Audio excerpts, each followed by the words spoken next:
Tercera acusación de la Fiscalía Europea contra otros dos diputados griegos en activo en relación con el escándalo OPKP, lo que eleva a 20 el número total de políticos implicados.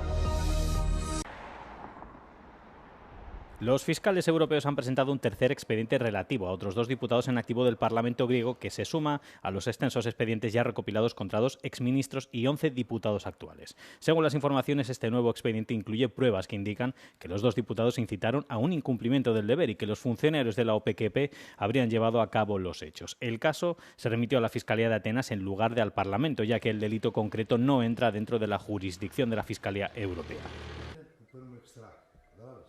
En consecuencia, la Fiscalía de Atenas remitirá el expediente al Parlamento junto con una solicitud para que se levante la inmunidad de los implicados.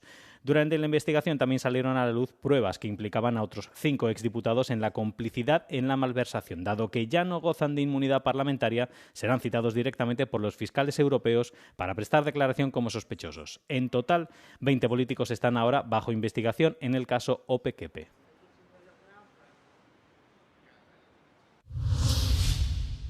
Alemania e Italia han propuesto bloquear el acceso a los operadores extranjeros de stablecoins a la UE, a menos que sus países de origen cumplan las normas reguladoras de la UE. La medida podría excluir a algunas de las mayores empresas de criptomonedas de uno de los mercados financieros más grandes del mundo. Las stablecoins son criptomonedas diseñadas para mantener un valor fijo y suelen estar vinculadas al dólar o al euro. Están respaldadas por dinero real mantenido en reserva, de modo que los titulares pueden retirar sus fondos en cualquier momento. La propuesta también otorgaría a los reguladores un interruptor de emergencia. Si el mecanismo de transferencia de reservas de una stablecoin falla, si el emisor incumple gravemente las normas de su país de origen o se actúa en contra de los intereses de los titulares de tokens de la UE, la Autoridad Bancaria Europea estaría obligada a prohibir que la stablecoin opere en la UE. Se trata tanto de una medida geopolítica como financiera.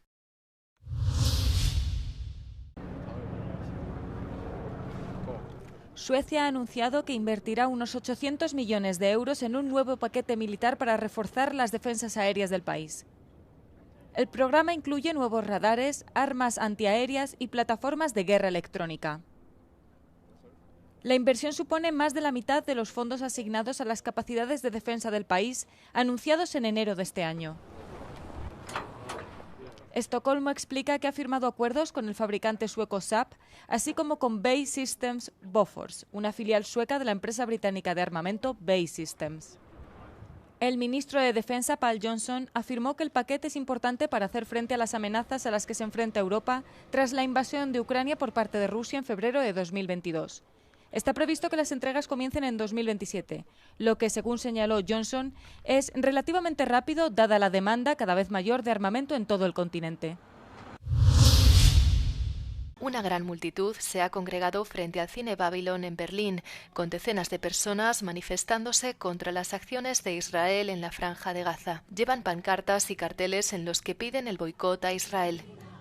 El motivo es la visita de una figura destacada y controvertida del movimiento pro-palestino, la relatora especial de la ONU, Francesca Albanese. En una entrevista con Euronews habla sobre la nueva pena de muerte impuesta por Israel para los atentados terroristas mortales. Fue aprobada por el Parlamento israelí hace tan solo unos días.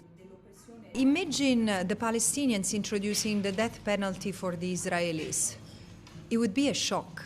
It would be such a shock, but today nothing shocks anyone because the Palestinians have been so dehumanized in this part of the world and not just in Israel, that whatever happens to them is almost justified, because even I was checking the German media, they refer to a death penalty for terrorists. How do you dare calling an entire population terrorists?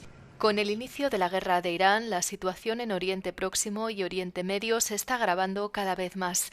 Un conflicto en el que el gobierno federal alemán desempeña un papel decisivo, según Albanese. I've been warning against the risk of a regional war for 3 years now, because I knew that this has always been one of the goals of Benjamin Netanyahu in particular. To start with, Germany should stop providing weapons to Israel. And not because I say that, but because the International Court of Justice says that. Una cuestión que también suscita críticas repetidamente en Alemania. Im Babylon-Kino hinter mir stellte Francesca Albanese in den vergangenen Tagen einen Dokumentarfilm über die Lage im Nahen Osten und die Rolle der Vereinten Nationen vor. Zahlreiche Unterstützer versammelten sich in Berlin, aber auch Kritiker, die Albanese Antisemitismus vorwerfen. So auch die deutsch-israelische Gesellschaft, die im Vorfeld verlangte, dass das Event abgesagt wird. Laura Fleischmann aus Berlin für Euronews. Al presidente francés Emmanuel Macron no le hicieron gracia los comentarios de Donald Trump sobre su matrimonio. Durante un almuerzo privado el miércoles, el presidente de Estados Unidos comentó sobre el presidente francés que su esposa lo trata muy mal y que él todavía se estaba recuperando del golpe en la mandíbula. La Casa Blanca había compartido el vídeo antes de retirarlo. El presidente de Estados Unidos se refería a un vídeo de noticias de mayo de 2025 en el que aparecía verse a Brigitte Macron empujando la cara del presidente francés durante un viaje a Vietnam. Les propos que j'ai pu entendre, auxquels vous faites référence, ne sont ni élégants ni à la hauteur. Voilà. Donc je ne vais pas y répondre, ça ne mérite pas de réponse. El presidente francés Emmanuel Macron dijo también que el presidente de Estados Unidos estaba socavando la OTAN al generar dudas diarias sobre su compromiso con la Alianza del Atlántico Norte. En una entrevista concedida el miércoles a un periódico, Trump afirmó que está considerando retirar a su país de la OTAN, tachando a la alianza de defensa de tigre de papel.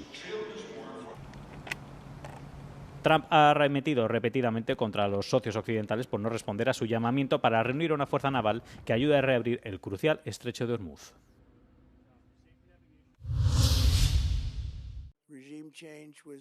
El presidente de Estados Unidos, Donald Trump, ofreció pocos detalles nuevos sobre la guerra en Irán en su primer discurso a la nación desde que el conflicto comenzara a finales de febrero. En su lugar, insistió en que Estados Unidos está cerca de alcanzar sus objetivos en la guerra y afirmó que Irán seguirá enfrentándose a una avalancha de ataques. I can say tonight that we are on track to complete all of America's military objectives shortly, very shortly. We're going to hit them extremely hard over the next 2 to 3 weeks.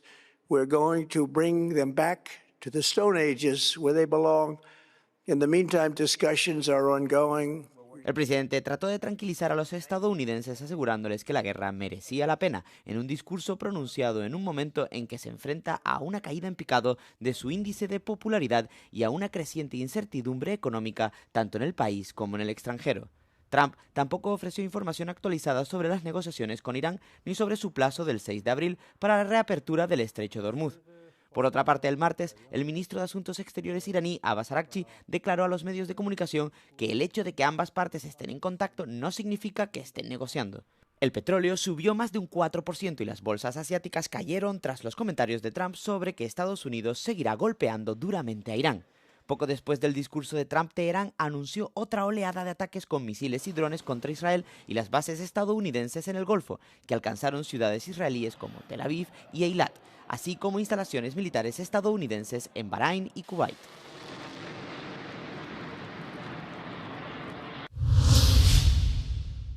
El Tribunal Supremo de Estados Unidos comenzó a escuchar los argumentos iniciales el miércoles en el histórico intento del presidente Donald Trump de abolir la ciudadanía por nacimiento. Este caso histórico es un pilar de los intentos de Trump por restringir la inmigración y, con ello, poner fin a lo que es un derecho constitucional en Estados Unidos en virtud de la 14ª enmienda. El presidente republicano rompió el protocolo al decidir asistir en persona a las declaraciones iniciales, donde se sentó entre el público, una medida sin precedentes por parte de ningún presidente en ejercicio.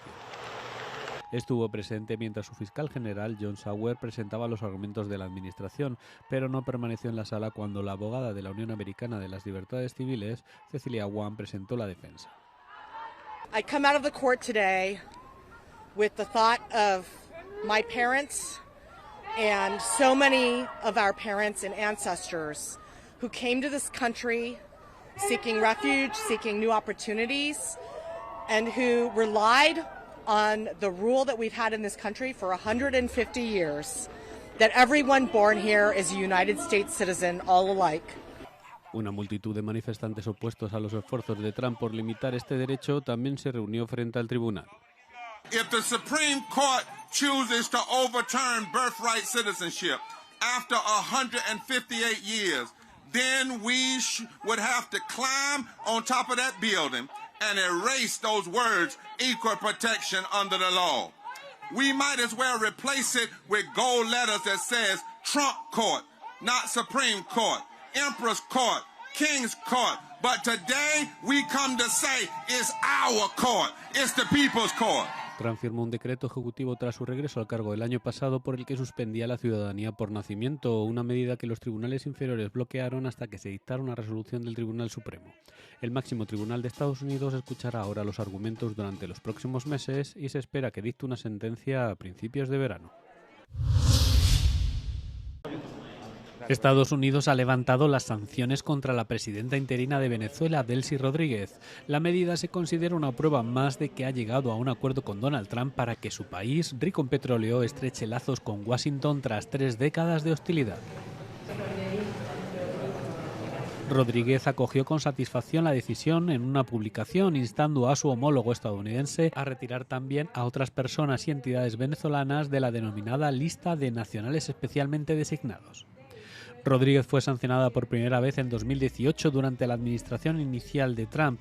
Las medidas congelaron todos los activos que poseía en Estados Unidos y prohibieron a las empresas estadounidenses hacer negocios con ella.